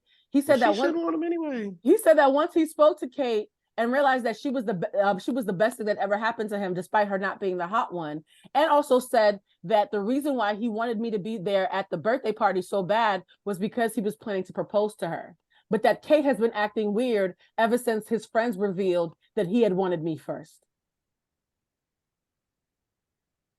And so now he won't be proposing because the whole thing has turned into a mess. After speaking to Jamie, I called Kate, and she admitted that our entire lives, she had always felt like the ugly friend. And that the reason why she had been feeling good in her relationship with Jamie was it was the first time that somebody picked her and not me. And so when she found out that he had wanted me first, she felt insecure. And that's why she wanted me to look frumpy at his 30th birthday. Do you guys think I should still go? I'm sorry. I'm on a roller coaster. I just huh? So Jeffrey, these white people. I don't know, honey. They don't have pictures. So Jeffrey, Kate and Jamie, right? So that's not very right. So basically, the girl who's asking, "Am I foul for not wanting to go?" She's saying, "I didn't know my best friend thought that I was the pretty one and has been competing with me our whole entire friendship, and was feeling smug that somebody finally chose her. So last week when she found out that he actually wanted me but thought I was out of his league, she now wants to have this bitch fest of trying to make me look bad when I'm around him, even though I've never once hit on this man. Well, I think she needs to drop Jamie, and if it's a real friendship, work on maintaining her friendship with Kate. The hater? No, Jamie is the hater. Jamie's the culprit. Oh, now y'all don't want to blame Will Smith. I'm trying to defend Jada. No, okay, yeah, we are okay. So I think that Jamie, all he did was hit on a girl, get in a relationship with her. He hit on girl number 2 because he was too much of a bitch to hit on the one that he intentionally actually liked. But so he fell in love with her, and he didn't tell her this. His friends did while they were drunk. Yeah, because he told them. But it's still Jamie's fault. I still think it's Jamie's fault. But the way that he felt the day that he met them is not the way that he feels now. And he's never crossed the boundary. He's never like tried to holler. They're all like friends. It's not a big deal. Like him saying, "I'll call you," like, I want to propose to her. She's the best thing that happened to me. Of course, yes, your visual things, like you could think about exes you've had. Like when you first saw them, like, oh, they ain't that cute. But then like when you're around them and you see all these other amazing things about them, then you fall in love with them more, or you fall in love with them further. The friend fucking up the thing, that's unnecessary information. It's fucking water under the bridge because he feels like I chose the right person. I want to be where I want to marry her. So do you think that Jeffrey's right? Tried the Oh, I'm sorry. Jeffrey, you had mentioned that you think Jamie was wrong. In my eyes, the only thing that Jamie did was when the friend said, we all assumed that you hit on the less hot one because you told us you thought the pretty one. Less hot one, Jesus Christ. Yeah, because you thought the hot one was out of your league.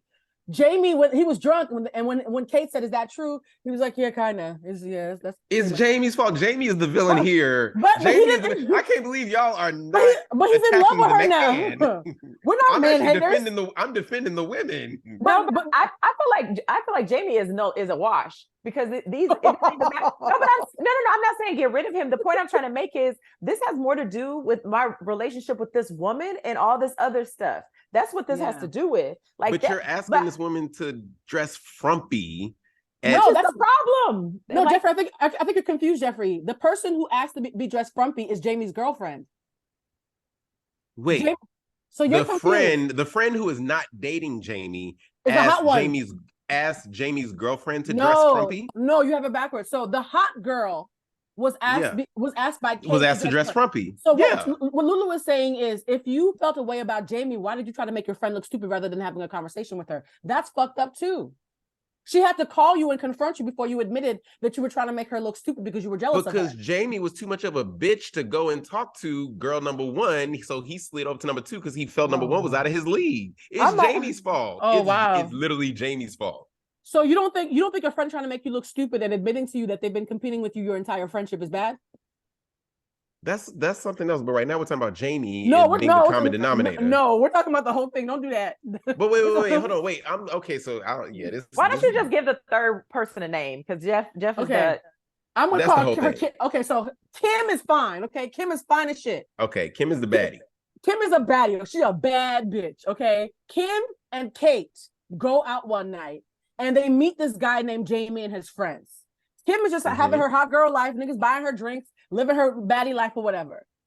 Kate, who normally doesn't get any play, is approached by Jamie. Jamie and Kate start dating and he realizes, wow, you're amazing. You're the best thing that ever happened to me. I want to marry you. Jamie and Kim, because Kim's not a hater, because bad bitches are generous, Jamie and Kim have a platonic friendship where they have mad shit in common, but they don't ever flirt. They're homies. They're like boys. They do sports together, like you and Lulu.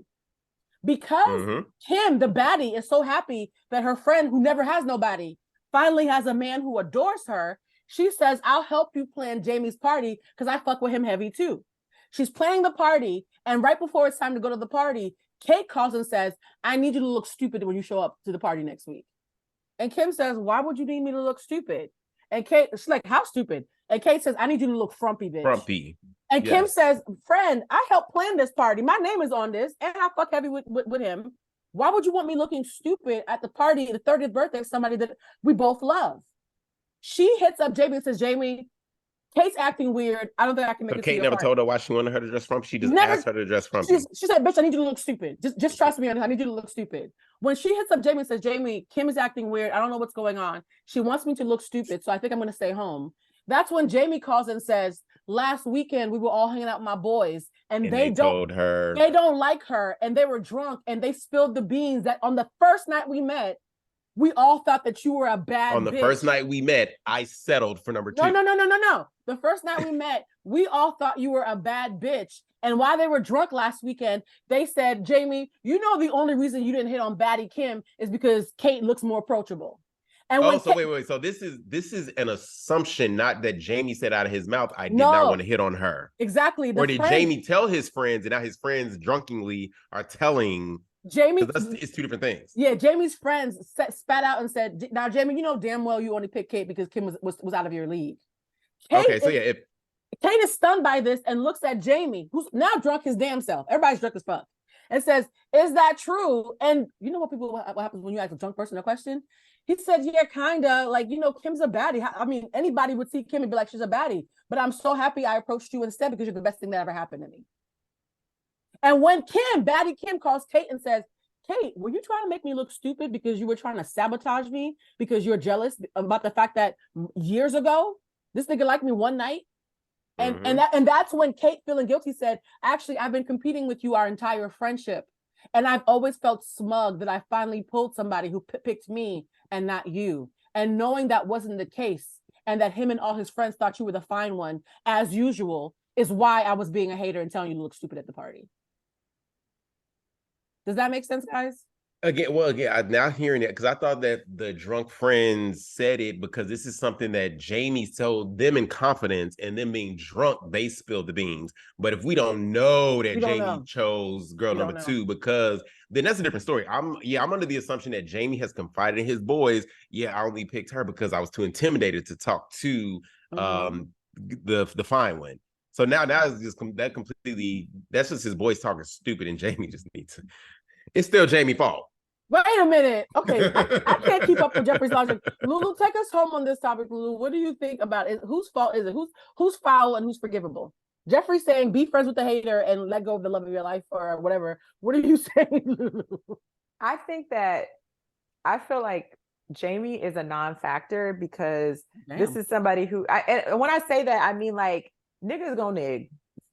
And people make assumptions based off of looks all the time, and it doesn't mean anything. Like, you know what I mean? Especially he made that decision based off of like, I just see her 5 minutes ago. And then I've been having this conversation with, there's a lot of men who don't even like dating like super attractive women because the stigma that comes with them being like, I don't want to go to Cheesecake Factory. They don't want to be cool. Like they're not, cool people. So if he was like, hey, this girl, she looks like she's having fun. Let me just go talk to her. I don't think that my self-esteem should not be affected by somebody's whim of what they assumed about me from seeing me for 60 seconds.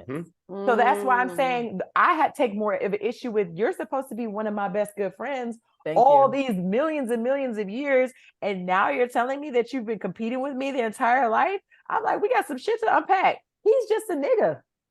Oh, I mean, he wants to marry her. Poor Jamie. I know, but I'm saying, like, if I'm Kim, but if I'm Kim, like, I understand, like, but he's a guy, like, he's a guy, like, he's my friend too now, but I've been knowing this girl for a long time. But also remember, why is it a thumbs up on my screen? Did y'all see that? Yeah, I saw it. Okay, I thought it was just me.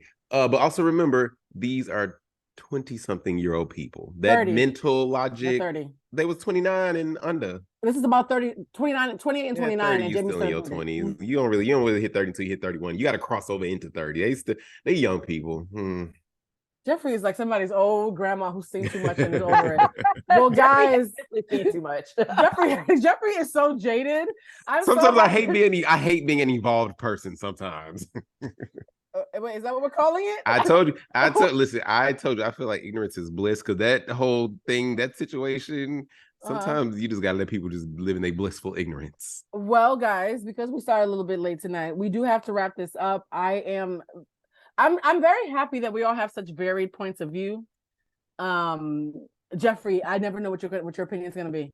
when you said Jamie's the problem, I was like, and then you said that we're defending Will. I was like, yeah, this man's gonna always say something I can't expect. So we love you for your unexpected takes, Lulu. Just thank you for reminding me that I'm not crazy, because Jeffrey almost gaslit me for a second there. I was like, is Jamie the problem? Is there anything that you guys want to share with the audience about what you'll be up to before next week, before we head off, guys? This is, what is today, the 23rd? This is Halloween weekend, so I'm hoping to have some spooky fun. I don't know. The pandemic kind of killed LA Halloween, so hopefully something this weekend will be good. It'll be something to talk about next week. Yeah, it is some bullshit. How about you, Lulu? I don't really have anything going on now, but I feel like it's LA and stuff always comes up, and I'm like, oh, I have no plans, and then it's like 5 parties that I need to go to, or something's going on, or somebody got this, or come over, it's a brunch, it's a happy hour, it's something like. So many moving parts. Well, for not Valentine's Day, Lord, where was my brand? Oh, we're talking about love. That's why. For Halloween, I'm going to my friend Rosa's. Oh no, not Halloween. Monday. Next Monday's the 30th. I'm going to my friend Rosa's meme party where we all have to dress as memes. And I don't feel like buying anything, so I'm going to dress up as Snoop Dogg in his bonnet and his robe. And it's a meme. It's a very popular meme. That's perfect. Which meme is it? Snoop Dogg, when he has his hair tied up and he has a robe on, he's giving the side eye in the camera. You got to send me that one. I'm gonna send it to you. I'm gonna walk around with it so people don't think that I'm just a slovenly bitch. But yeah, that's my plan on the 30th. But I don't have anything actually planned for Halloween. You guys, we have to run. We will be back next week.